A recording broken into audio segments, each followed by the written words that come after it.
Hi everyone, welcome back to Life Technologies YouTube channel, and I hope you're doing well. So this is another episode of our Huawei Lab simulation series. Remember, in this series we demonstrate to you how to configure, how to troubleshoot different networking protocols or different networking technologies on Huawei routing and switching devices. So if you want to learn how to configure different protocols, different technologies on Huawei routing and switching devices, you can check out our previous episodes on this series. And just a kind reminder that if you are watching this video and you are yet to subscribe to our channel, kindly support our channel by subscribing and also by sharing with your connections. So in this episode, we will be demonstrating to you how to implement BGP signaled multi-home VPLS. So we know that on a service provider network, we normally deploy enterprise services either using the VPWS, the virtual private wire service that supports point-to-point connection, or we can do the point-to-multi-point connection. So VPLS, or the virtual private LAN service, supports point to multi-point layer 2 connections. And in one of our previous sessions, we have also demonstrated how to do the single-homed VPLS configuration on Huawei routing and switching devices.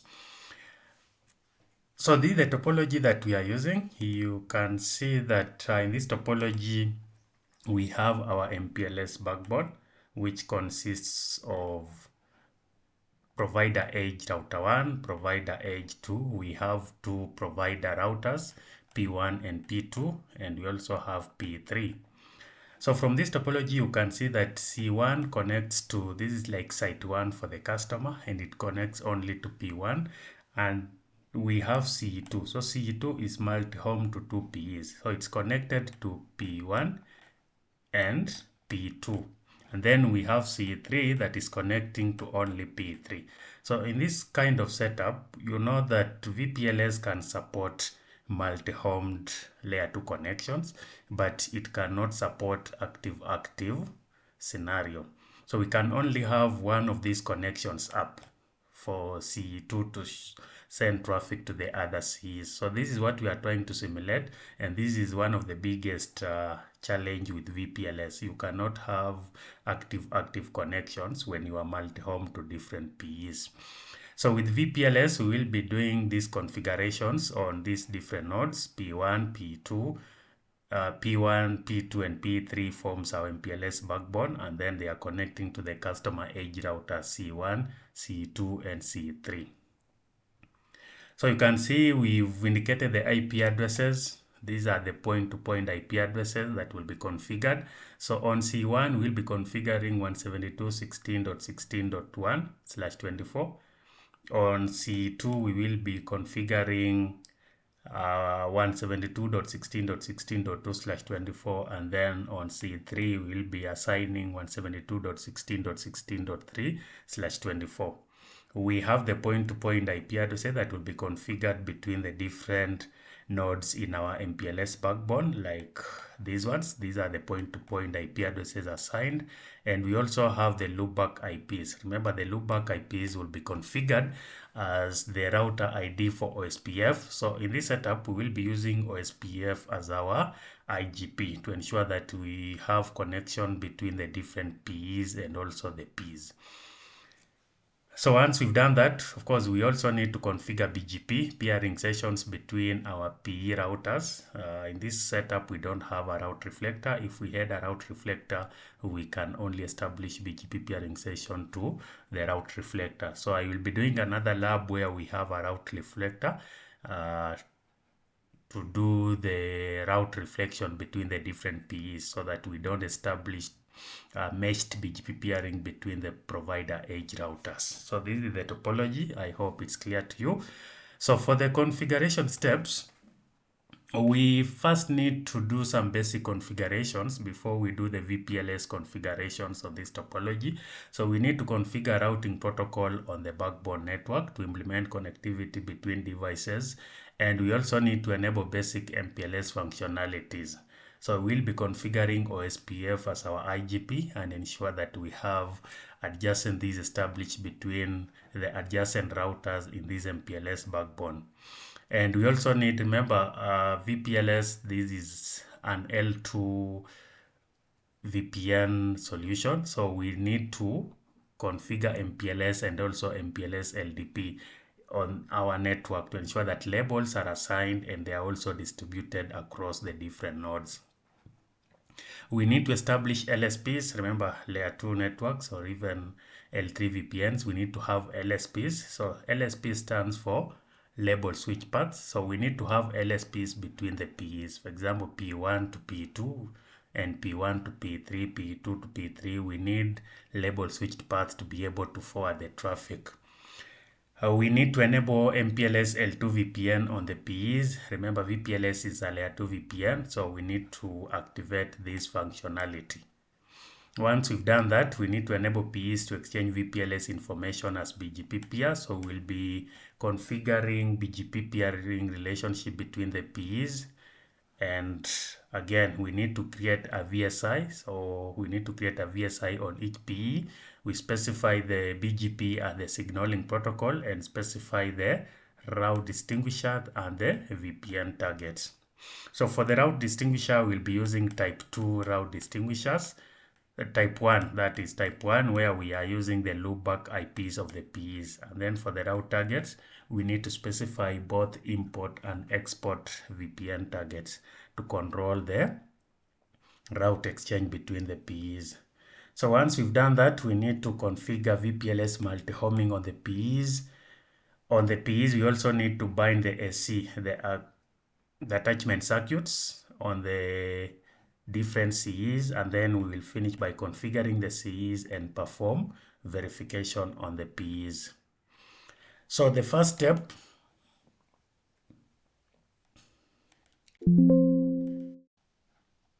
so this is the topology setup on ENSP, the same way I've discussed it. We have all the details included. So the first thing that we need to do is we need to do some basic configurations. For our basic configurations, we need to configure the sysname, we need to configure interface IPs, we also need to enable MPLS on the different nodes. So before we enable MPLS, we always have to configure the LSR IDs. So you need to start by configuring the LSR ID. This is like the router IDs. So we are configuring the LSR ID using the loopback IP on the different nodes. You can see that on P1 we are using 1.1.1.1. On P2 we'll be using 1.1.1.2, which is the loopback IP of P2. And now we go ahead and enable MPLS. We enable MPLS L2 VPN and we do interface configuration. So for the interface configuration, we are just assigning the different IP addresses on different interfaces, both on loopback and on the physical interface.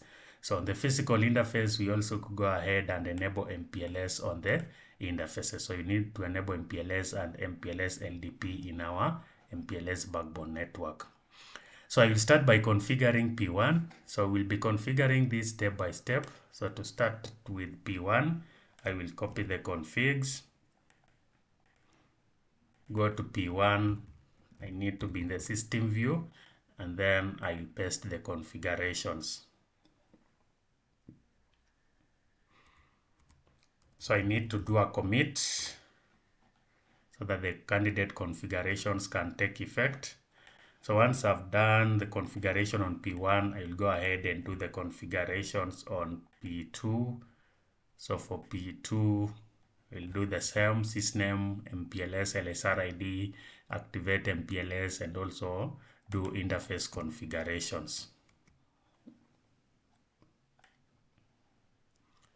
So these are the configurations. I'll copy and go to P2, system view, and then I paste the configurations.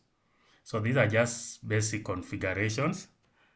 You can see that this one is reporting that we need to enable MPLS in the system view. Let's check on P1 again, whether we enable MPLS, or we need to add a command here to enable MPLS LDP. So I'll do MPLS LDP.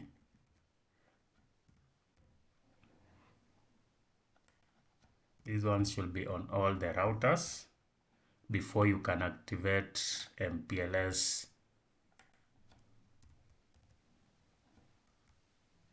LDP on the interfaces. You need to do it globally. So I'll do the same on P1 so that we don't repeat same configurations.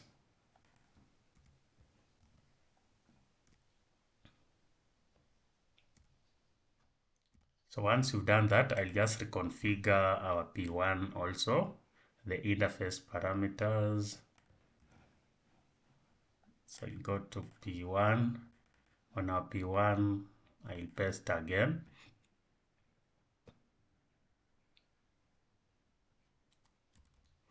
And commit so that the LDP configurations can take effect. On P2, I'll also copy the configurations afresh and I'll paste and commit.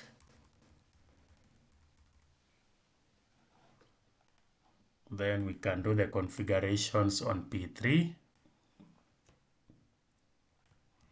So on P3, similar configuration, MPLS and interface parameters. So this is P3. I need to be in the system view and then I can paste the configurations.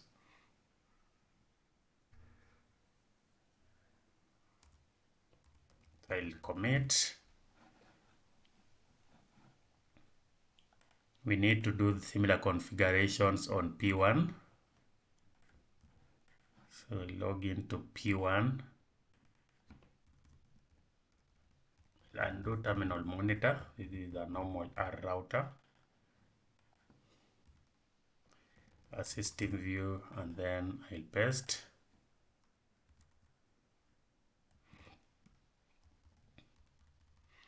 We also need to configure P2. So finally we can apply the configurations for P2. We'll also do terminal monitor and apply the configurations. In the system view, I apply the configurations. So we finished configuring the basic parameters. You can check by display IP interface brief. You should be able to see the interface IP configurations. You can see these interfaces have been configured with IP address parameters. On P3, the same display IP interface.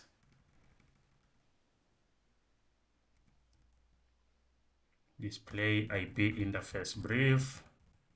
You're able to see the interface parameters configured. The next step is to activate OSPF. So OSPF, this is very straightforward on P1, P2, P3, P1, and P2. So with the OSPF configurations, the first thing that we need to do, we need to configure OSPF process 10. Remember, the OSPF process is normally locally significant. And then we configure the router ID. So the router ID, it's always recommended that you manually configure the router ID and you use the loopback IP as the router ID.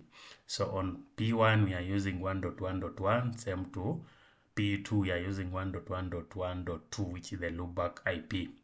And then all routers will be in area 0 and we advertise the networks that needs to be reachable from different routers. So starting with P1, on P1, I will apply the configurations. I need to commit.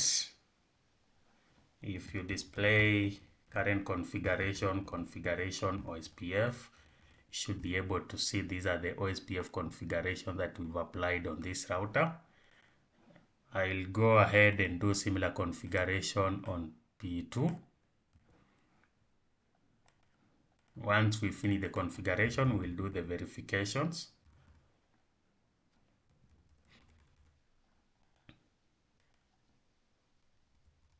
I'll commit.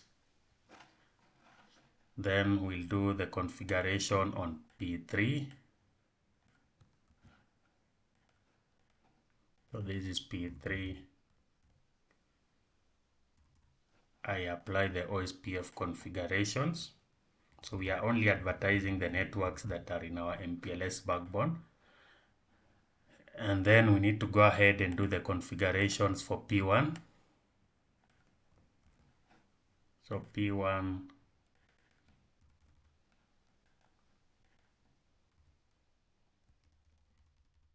display this, you can see the configurations. And finally on P2, then we can verify our OSPF status and check the reachability between the different nodes. So starting with P1, we can display OSPF here, brief. You can see that we have two OSPF adjacencies, 1.1.1.3 and 1.1.1.2. So this P1 has a relationship with P1 and P2, which are the adjacent routers. On P2, display OSPF peer brief.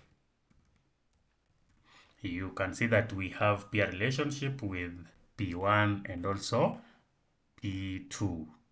On P3, display OSPF peer brief. You can see that we have two adjacencies as expected.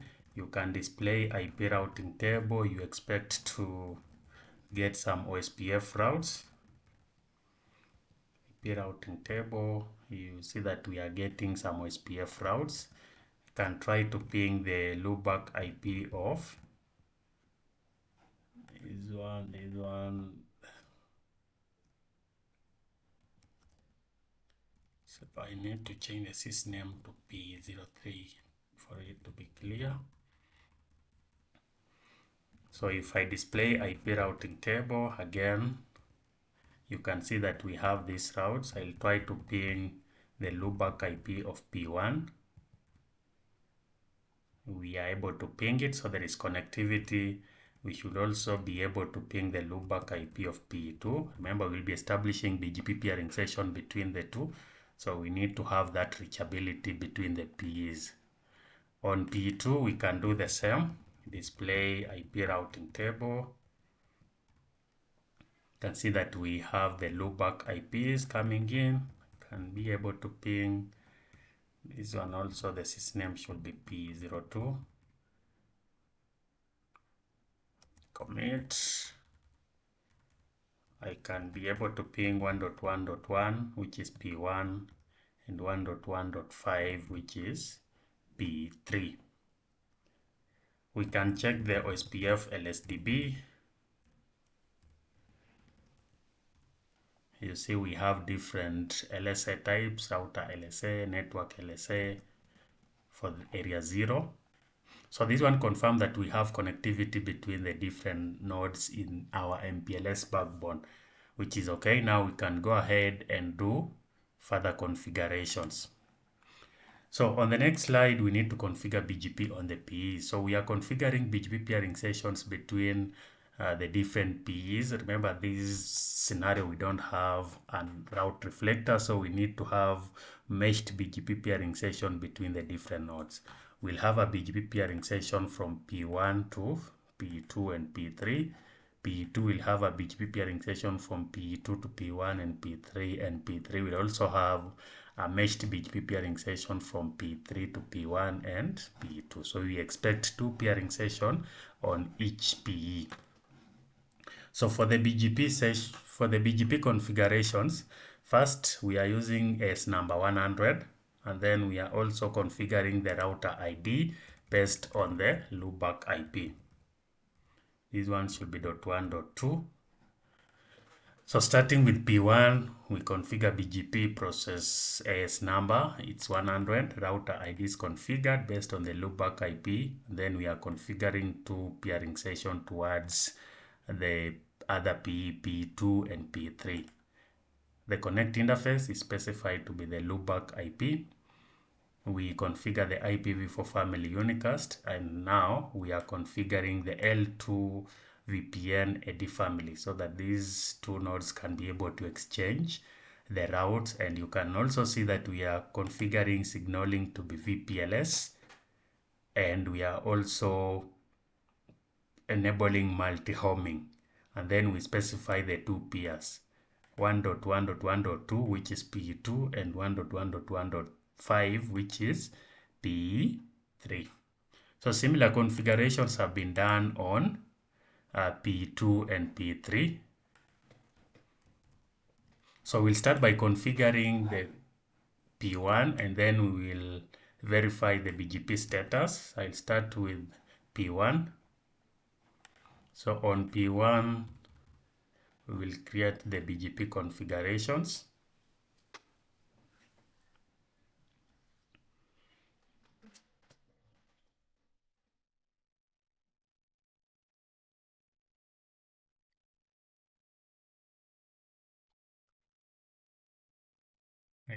I'll run it again. So commit can display current configuration. Display current configuration, configuration BGP. You can see our BGP configurations are in place. We'll do the same for P2. So on P2,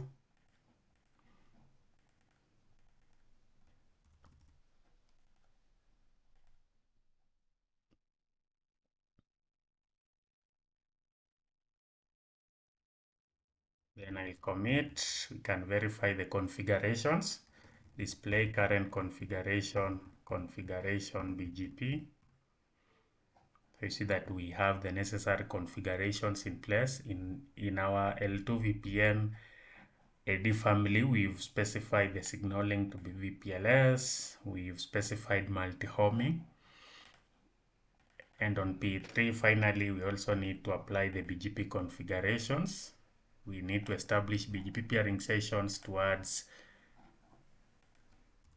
P2 and P1. So I will paste the configurations.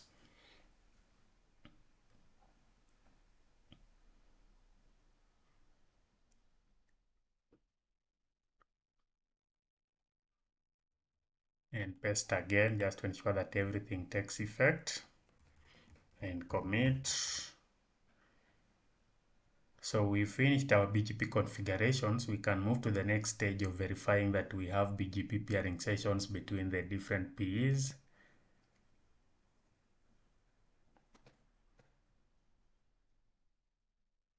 So let's wait for it to finish and we verify the configurations on P3. If I display current configuration, configuration BGP, you can see that we have the necessary configurations in place. Remember, the focus of this will just be on the L2 VPN ad family, because this one is not this is what will be helping these two routers to exchange VPLS information between them and be able to signal the connection from the CEs. So starting with P1, if I display BGP peer, you can see that we have two BGP neighbor relationship established. We have 1.1.1.1.2 and 1.1.1.5, which is P2 and P3. I can display BGP. If you use a question mark, you can see that we have different families. You can specify the L2 VPN AD, which is auto discovery address family. So L2 VPN peer. This one you also expect that we have two peering sessions. Remember, we have activated the two peerings under this family. So on P2, we also need to verify the same, display BGP peer. You can see that we have two BGP peering sessions under the unicast family. Under the L2 VPN, we also expect to have two BGP sessions. You can see we have these two, they are up. And finally on P3, can display BGP peer. We have two sessions, display BGP L2 VPN AD. here we also expect to have 2 peering sessions. So our BGP is up and running. Now, for the next stage of configurations, we need to configure the VSIs on, or we need to configure the VPLS on PEs. So for the VSI configuration, first you need to use the command VSI and then you give it a name. So you can see that here we are calling it VSI1. You can give it a name based on the customer so that it's unique and it's easy to identify based on the customer. So with VSI1, we are specifying that the signaling will be BGP multi-homing. We've configured the route distinguishers. The route distinguisher, I've mentioned that we are using type 1 route distinguishers. So we are using the loopback IP plus a random number. So all the route distinguishers will be unique. For the VPN target, remember you need to keep them uniform on the different PEs to ensure that they are able to exchange the routes. So both import and export are configured on the different PEs 100:1, and then we specify the site range 1000. The offset will be set to 0, and we need to configure the sites. So for the site configuration, you can see that we've configured one site, and the site name we've named it the best site. So remember, for LDP, we need to have, for VPLS multi-homing, we need to have the pseudo wires established from the PEs to the remote PEs, from the local PE to the remote PEs. And this one is normally done using a specific site. So, and what if that site goes down? We find that we may have issues and we'll have to reestablish a pseudo wire. So the best way to do it is that we configure a best site. And this best site will be the one that will be used to establish the pseudo wire between the PEs. So it will always be up, no matter the status of the attachment circuits to the different customers. So this is why we need to configure one site, and this site will name it as the best site. And then we have the site defaults. This is the locally connected site that is single homed, and then we have site name site 2. Site 2 is C2.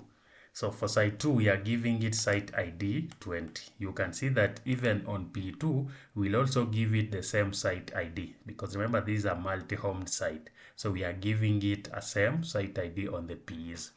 And I've mentioned that with VPLS multi-homing, remember, we don't have a scenario where we can have active. We can only have one link that is active, the other one will be blocked. And once we've done this configuration, we'll be able to verify that. So on P3, we only have one site.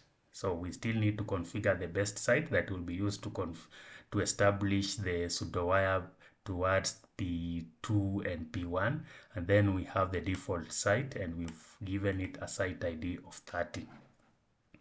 So I will apply these configurations on P1. So on P1, remember, P1 has two connections, to C1, which is like our site 1, and then to C2, the site that is multi-homed, and this is what we are calling site 2. So on P1, I'll apply the configs. We are configuring VSI1. I'll commit and go ahead and take the configuration for P2.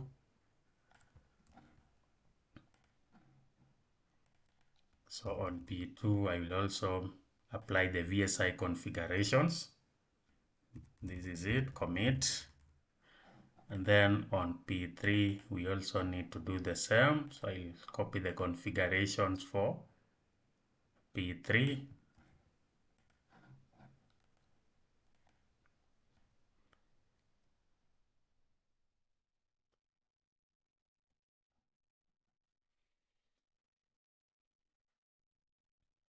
And once we've configured this VSI, now we need to go ahead and apply or bind them to the customer facing interfaces.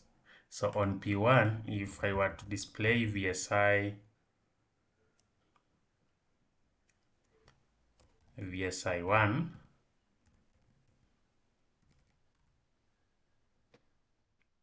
have I committed? I think I have. Let me just run display VSI verbose. You can see that we have VSI1, And this VSI1, we have some parameters.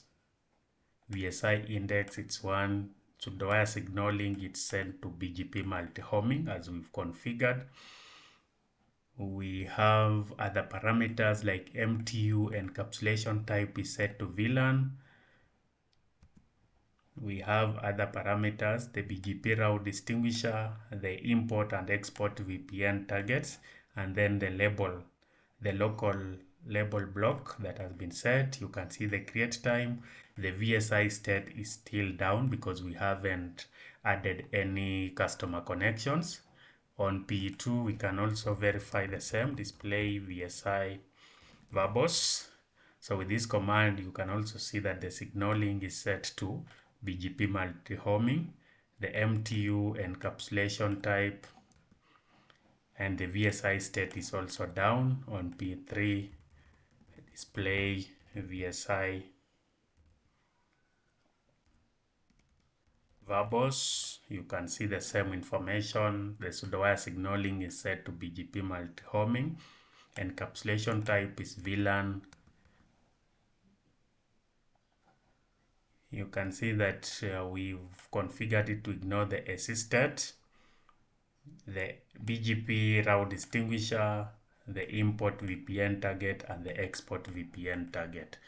So now our VPLS it's still down, the VSI is still down because we need to bind it to the customer facing interfaces, and then we should be able to now verify that it will come up.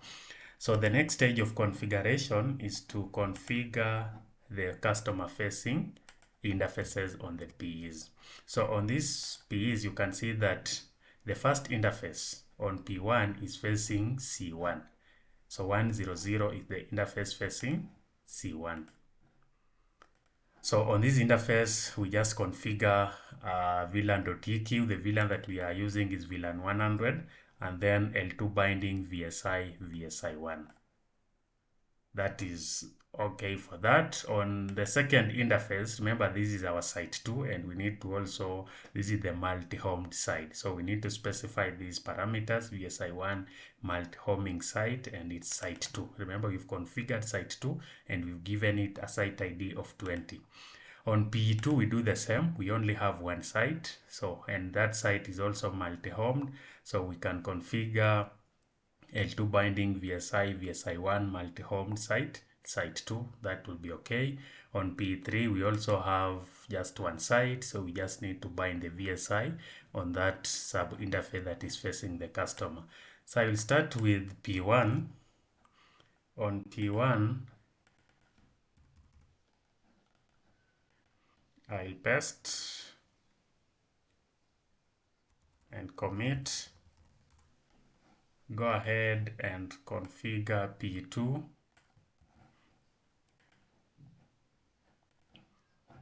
On P2, we do similar configurations.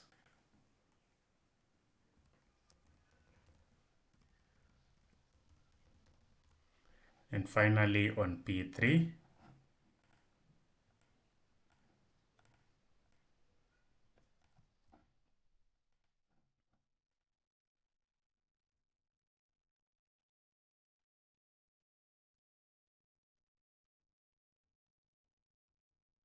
once we've done these configurations, let's check on P1 whether we have any display VSI verbose again, whether we have any change. You can see that now the VSI state is up because we've bind some interfaces. So you can see the state is up, the AC block state is unblocked. The interface for the facing the other customer is also unblocked. You can see the uptime, just some few seconds. Pseudo-wire information, you can see the pseudo-wire information that has been established. The peer IP address, so this one clearly indicates that these are pseudo-wire from P1 to P3. You can also see the uptime of the pseudo-wires. You can see the pseudo-wire type, the tunnel ID, peer IP address. This is for the second pseudo-wire from P1 to P2. And you can see the different parameters. Tunnel type is LDP. The uptime has been given. The last uptime is also given. Pseudo wire state is set to up. The local VC label and the remote VC label are also indicated. On P3, can also do the same, display VSI verbose. So with VSI verbose command, you can see that we have two pseudo wire, one to P1 and another one to P2. The state is up and the labels are indicated. You can see that we have one interface facing the customer. We have the BGP route distinguisher and the VPN targets. We can see the uptime. The AC block state is unblocked. So unblocked meaning that it's able to carry the traffic. But once we on P2, if I display VSI verbose, remember P2 and P1 are multi-homed, and VPLS doesn't support active to active. You can see clearly that this interface is set to blocked. The interface facing C2 is set to blocked. So we only have one active link, and the active PE is, if you've learned about the designated forwarder, so this one P1 has been selected as the designated forwarder, so the interface on P2 will be blocked, and you've seen that on this output it's clearly indicating that the interface is, the AC block state is blocked, but the interface state is up. So this interface will not be forwarding traffic, and of course this one helps to also avoid loops on a layer 2 network. So we block one interface, and this one will not be receiving two duplicate packets from the PEs. So we can do the CE configurations. On P1, if I were to display MAC address,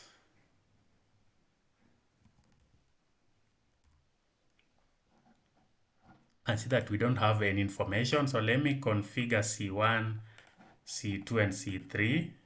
So the first thing is that we configure the sysname and just configure an interface facing the PE and assign an IP address in VLAN 100.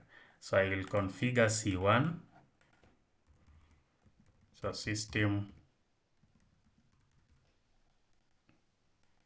best, go ahead and do similar configuration for. So on C2, remember C2 is multi-home to true PE. So what we do is we are configuring those interfaces as trunk ports. And if we configure them as trunk ports, we allow VLAN 100. So VLAN 100 can go through either of the links, and then we are configuring a VLAN if which will be configured on C2 so that any link, either link 1 or link 2, can be able to carry the traffic. So we don't assign the IP address on the physical link, we do it on the VLAN if interface. So on C2, I'll apply the configurations. And finally, we also need to do similar configurations on P3. C3 has only one interface facing the PE, so we will assign an IP address.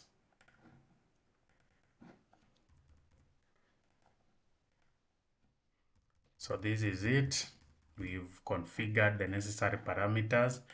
On C2, if I display app,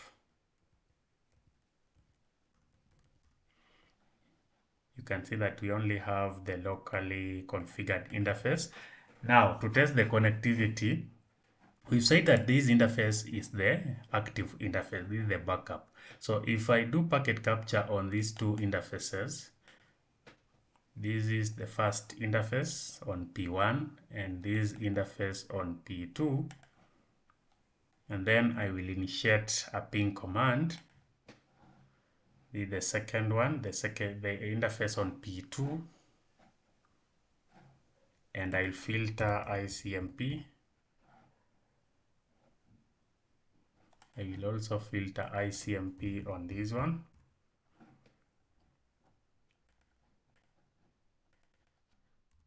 So what I'll do is I will initiate a ping command, ping-c, maybe 1000 packets, and I need to ping 172.16.16.3. So you can see that our ping is going through from C2 to C3. If I were to do packet capture here, I expect to see that we have ping packets coming through. I'll show you that. You can see that we have ping packets coming from C2 to C3. And on this connection, these were the first connection. You can see that we don't have any packets on P2, but the connection on P1 has ping packets going through. So all our packets are using the active link, which is C2 to P1. The link between C2 to P2 has been set to blocked. So now if I display the display app,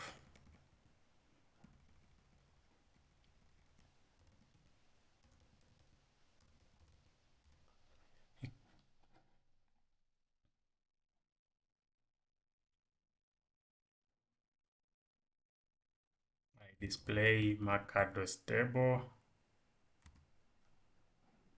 you can see that we are able to learn the MAC addresses and it's dynamic. So this is one good thing about VPLS. We are able to learn the MAC addresses from the VSI. So you can easily tell that with it's because it's acting like a switch. So we are able to learn the MAC addresses. You can also display MAC address here on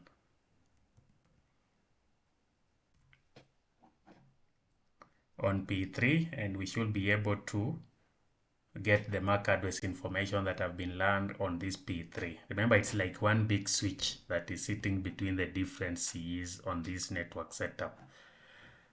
So again, back to P1, when I display VSI, you have different parameters. You can display the peer info.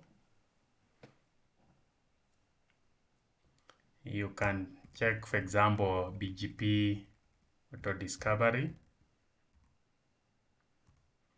Let's use a question mark, remote.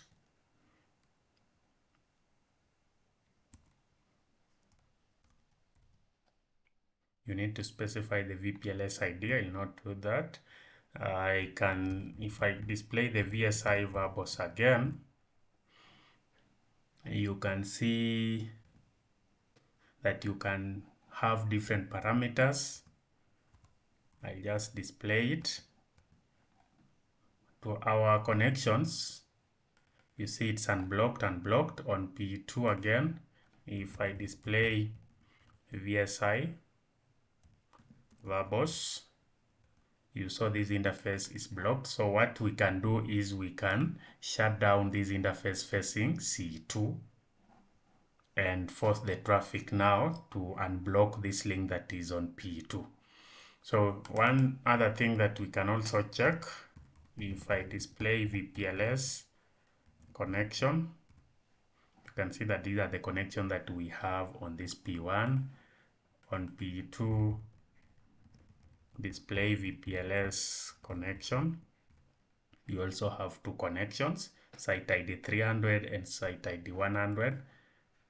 On P3, display VPLS connection. You also have VPLS pointing to 1.1.1, which is P1, and 1.1.2, which is P2. And you have the label informations also, the in label and the out label. Signaling, you can see it's BGP multi-homing, VC state, the virtual circuit state is set to up. This is the route distinguisher. This is the peer address. This is the site ID. So on this router, I will go ahead and interface gig 1/0/1.100 interface Ethernet 1/0/1.100, or I will just shut down the physical interface, because the physical interface should also bring down the logical interface. So I'll shut down this interface. and commit. Remember our ping, you can see that the ping is still going through, but it may drop because we've shut down that physical interface that was carrying traffic. So we wait for some time. Let's see. On this one, display VSI verbose.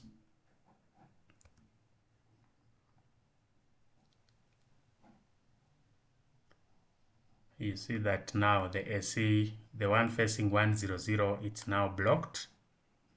100, this is P1, P1, P1, P1. 100.100. State is down. Let me check this interface status. Oh, this is the interface facing 101. It's now blocked. Remember up here that interface was unblocked.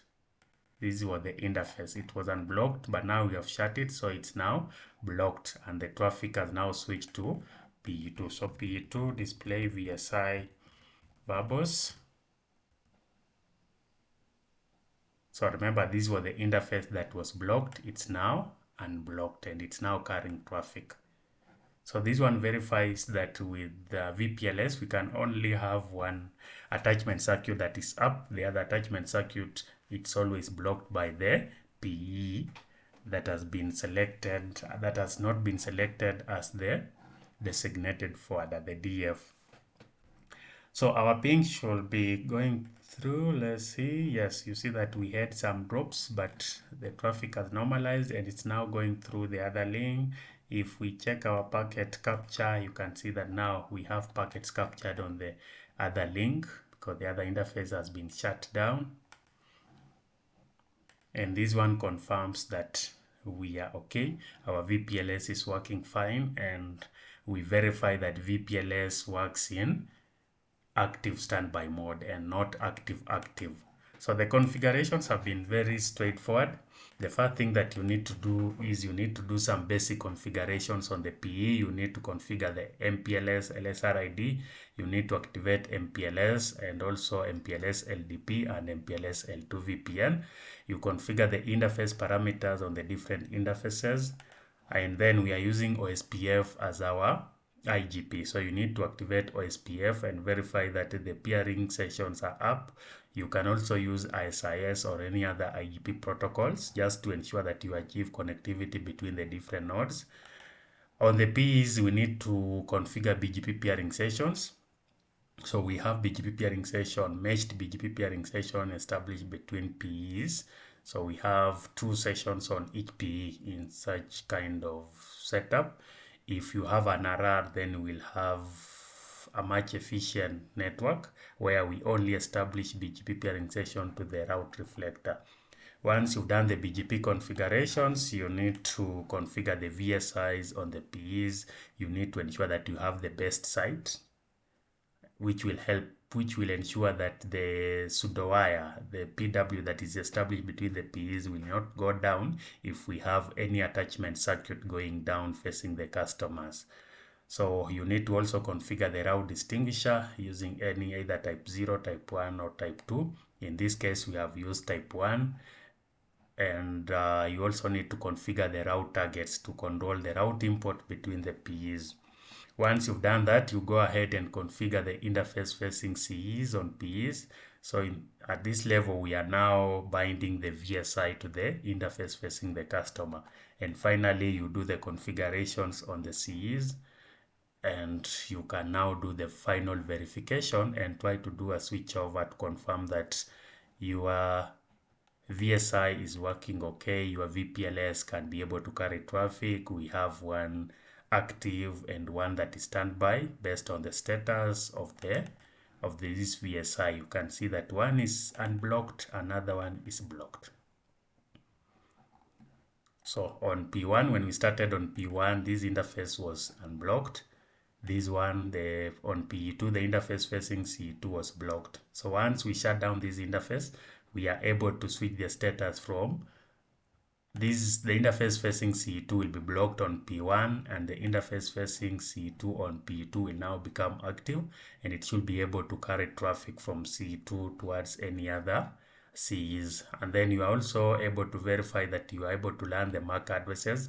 Remember, with VPLS, we are seeing this one as a switch. The customer will always see the MPLS backbone as one big switch that is directly connecting the different sites. So I hope you've enjoyed this session. I hope you've mastered how to configure VPLS, multi-home VPLS on Huawei routing devices. You can try to do similar simulation in your lab, and if you have any challenges, feel free to reach out, and I will be glad to support you in doing your lab simulations if you meet any challenges. So I hope you've enjoyed this session again, and we will be doing more lab simulations in the coming days. And if you are yet to subscribe to our channel, kindly subscribe and stay tuned in for more upcoming videos. Thank you so much, and see you in our next episode. Bye.